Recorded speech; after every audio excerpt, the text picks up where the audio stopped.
never underestimate the power of the government and the power of the people. জনগণের ক্ষমতা এবং রাষ্ট্রের ক্ষমতা যারা অবজ্ঞা করার দুঃসাহস দেখায় তারা আহম্মক।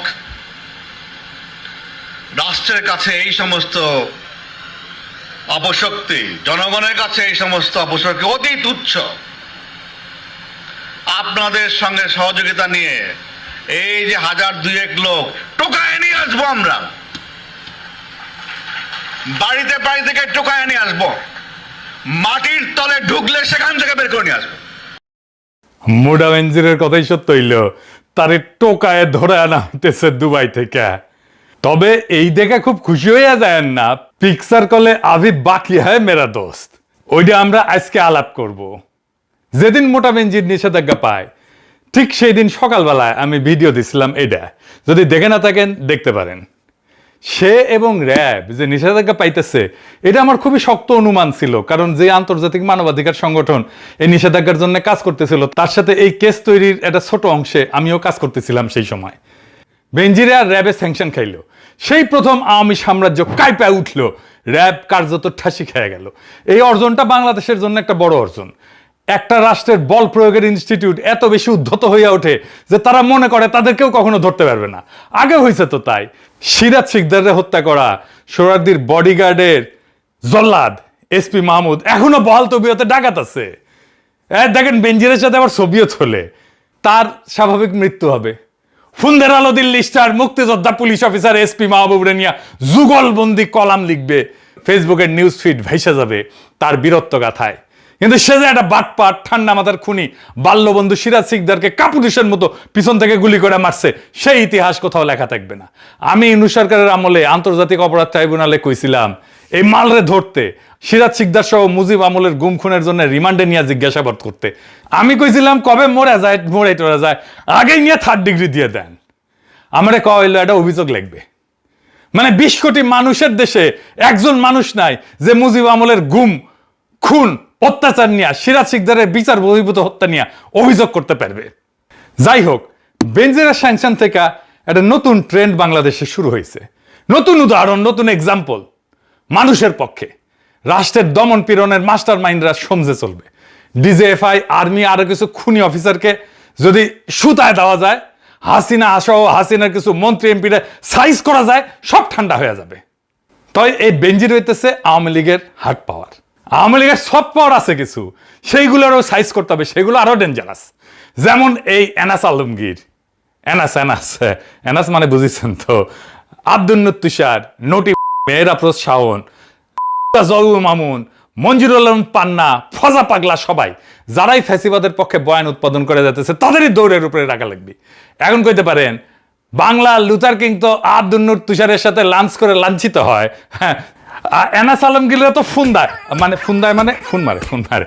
হ্যাঁ, এইগুলোরে কেমনে সাইজ করবেন? হ্যাঁ, আরে বাবা, সেজন্যই তো কবি কইয়া গেছে, লুথারের কাজ লুথার করিছে, খাতির করিছে তাই বলে কি সাইরা দেওয়া হাঙ্কেরের শোভা পায়?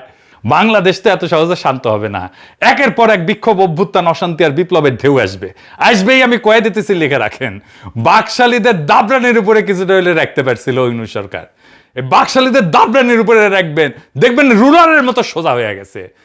এদের আওয়াজ বেশি, কিন্তু প্রত্যেকটা ভীরু কাপুরুষ। হাসিনারে তো পলাইতে হয়েছে, কেউ এসে রক্ষা করিছে? করে নাই। খালেদা জিয়ারে যেমন বালুর ট্রাক থেকে উদ্ধার করতে পারে নাই, ঠিক তেমনি হাসিনারও এসে কেউ রক্ষা করে নাই। এই দলগুলো এরকমই, বিএনপি আওয়ামী লীগ দুটাই এরকম। সোহরাওয়ার্দীর বডিগার্ড পটল তুলেছিল, কেউ আগে এসে দাফন করার কথা কয় নাই, এতই এদের জানের ভয়।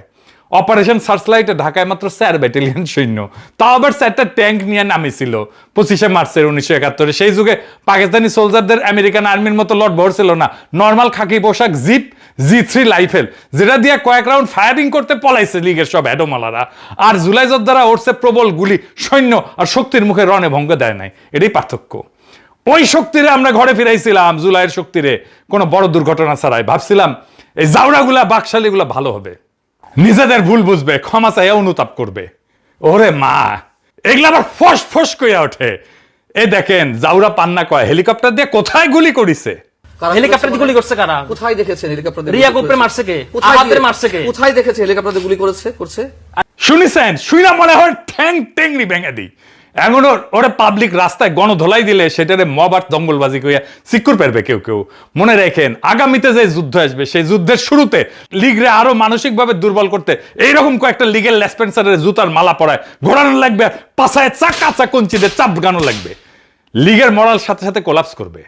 আর যেগুলো টার্গেট করবেন, ধানমন্ডি 32, মুজিবের অবশিষ্ট সমস্ত স্মৃতিচিহ্ন, সুধা সদন, শেখ রেহানার বাড়ি, শেখ রেহানার শ্বশুর বাড়ি, তারেক সিদ্দিকীর বাড়ি ঘর, কাউয়া কাদের বাড়ি ঘর, এডিটর শেপ কাউয়ার সাউন্ড দেন আরো জোরে, হ্যাঁ আরো জোরে দেন, হ্যাঁ হয়েছে।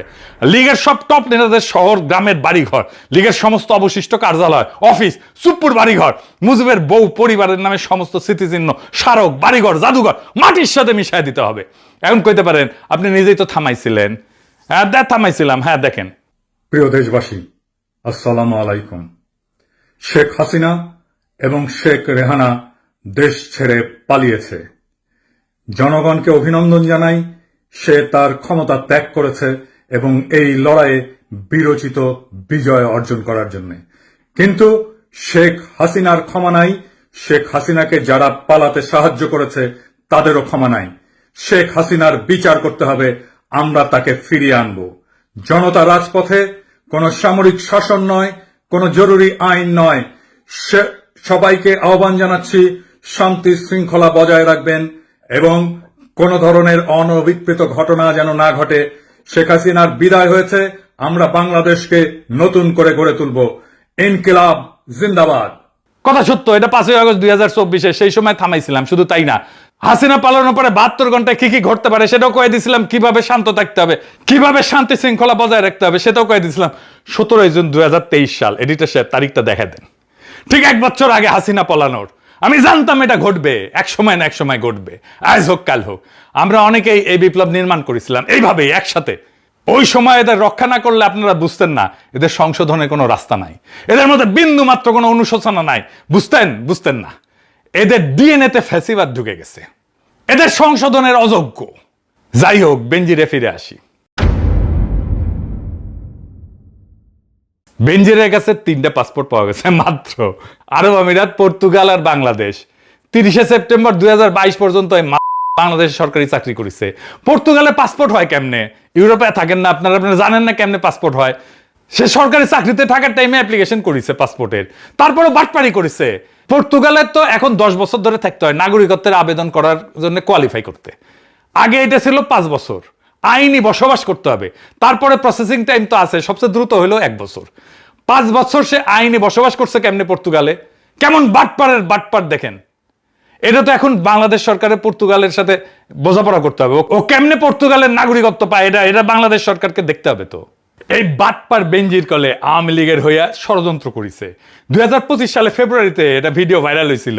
সেখানে ওই বেনজির পলাতক অবস্থায় একটা ভার্চুয়াল বৈঠকে পলাতক আওয়ামী লীগের নেতাদের উদ্দেশ্যে কথা কইতেছিল।